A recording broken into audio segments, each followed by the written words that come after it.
For our next assignment, we're going to work on an argument essay. Our argument essay will be a 5-paragraph essay with an introduction, 3 body paragraphs, and a conclusion.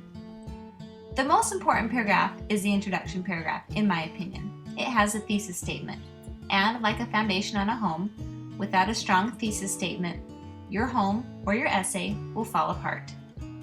So let's begin by looking at the introduction paragraph and the important components involved in it. In an introduction paragraph, you begin with an attention getter. Just after that, you give your background information. Use the research report we wrote to develop your background information section. Then, you want to lead into your thesis statement. What is a thesis statement? It is a declarative statement that shows your opinion. Because the thesis statement is so important to the introduction paragraph, I have provided you some on my website. You're not required to use it, but I do have it there in case you're struggling writing it. I don't want your essay to fall apart just because you have a weak thesis.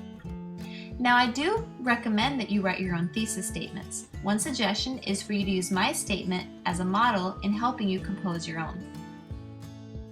Next up are the body paragraphs. You will have 3 main body paragraphs. 2 of them are going to be very similar in structure, and one of them is going to be a little different than the rest.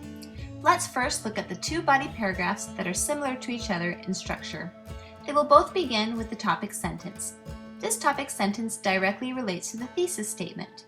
I like to think of it as an extension of the thesis statement because it looks at one main point from that thesis statement. Next, you need to support your topic sentence using outside research. Go to your research report to gather information that you might use to support this paragraph. It's also okay to occasionally use a personal experience as long as it directly relates to the issue. A large portion of our online work will be dedicated to developing these 2 body paragraphs. Next up is our 3rd body paragraph, or what is called a refutation paragraph. A refutation paragraph takes time to look at the opposing side's viewpoints. You need to review the opposition's views respectfully and briefly.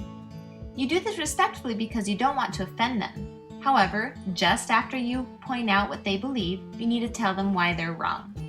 Again, do this respectfully so that your audience will be willing to listen to you.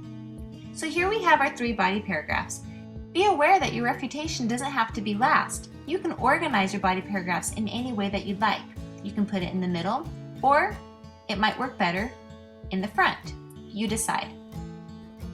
Now that you have written a wonderful introduction paragraph and 3 solid body paragraphs, you're going to want to write a conclusion to top things off nicely. A conclusion paragraph has some main components. First of all, you're going to want to restate the thesis. Be sure you restate it in a way that it looks and sounds different from the original thesis. You also want to review the main points from the essay.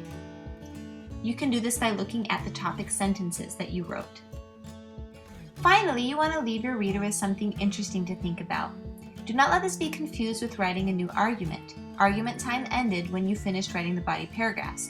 Instead, think of a suggestion or a thought-provoking quote that might leave the reader thinking on the subject.